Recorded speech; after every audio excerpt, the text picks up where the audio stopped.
I'm also someone who's trying to specialize in branding as well. But I think the biggest question for me, even for a lot of students, and it's not widely talked about because I went for students, is how do you price your services as a branding manager or as a graphic designer? Because there were some, when I was researching online, there's like a lot of people who lowball, there were some who quote unquote overcharge. So I wanted to get your perspective on how you price your services, how we should talk to clients. Because it's kind of hard, especially as students, that we can market professional rates. So I wanted to get your perspective on how we should approach our money situation. Ah,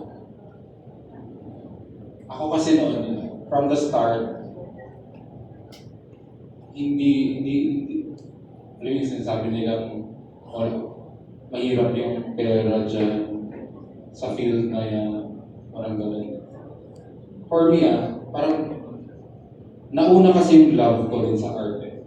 So, I had to work a different job away na taliwas dun sa gusto ko. Pero yung pera na nakukuha ko doon, yun yung pinagtutustos ko dun sa art ko.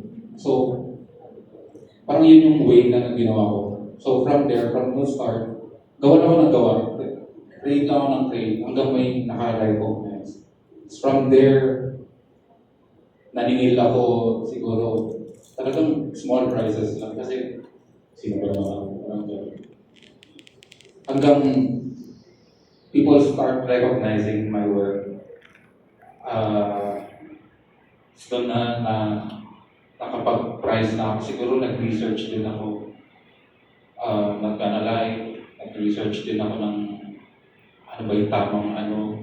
Hanggang ngayon may tinatanong ko rin yung sarili ko or tinatanong ko pa rin yung mga mentors ko ano bang tamang pricing ng ganito, ganyan. Pero ngayon yung sa age ngayon mas magandang lagi kong sinasabi sa mga nagtatanong sa akin na parang i-ano nyo muna, parang okay lang na gawin nyo muna yung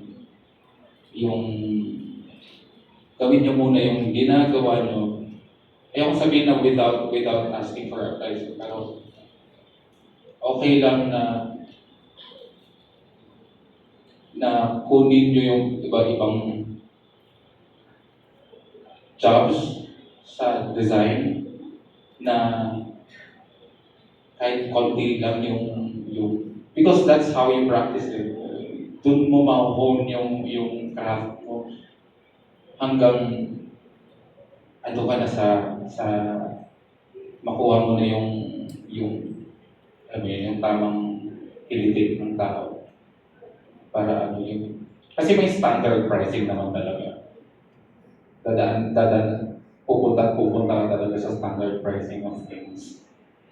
Parang ngayon, siguro, minsan makakaswerte ka pa. May client ako dati nagpagawa ng logo. Pinagyan ko lang ng line. Nagbayad siya ng $1,000. Line lang.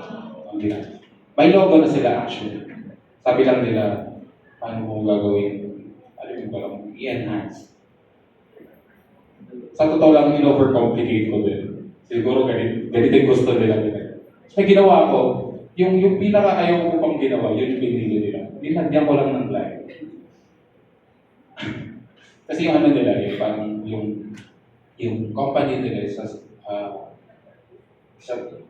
trust company, financial money, tapos yung logo nila Swan. So naisip ko, lagyan ko kayo ng line below the Swan na parang yun because yung line, parang yun yung tubig kung nasan yung Swan. Tapos yung line kasi is parang yun. Pagkakasabi ko sa kanila, yan yung consistency ng company parang gano'n. Nagustuhan nila. Minsan makahanap ka talaga ng mga ganyang client talagang hindi ka luloko. Pero from the start talaga, marami din akong, yung, minsan nga, ako pa yung gawan ko kayo ng, ng poster, gawan ko kayo ng logo, libre. Para lang ma-practice sa sarili ko. Hanggang unti-unti na-recognize. Yung na-recognize nila, babayad din sila, ayaw ko. Ayun, babayad sila. Tapos, hanggang to the point na mapupunta ka na doon sa yung sabi ko nga, may mga standard pricing na tayo ng things. Ayun. Sana nasagot ko yun.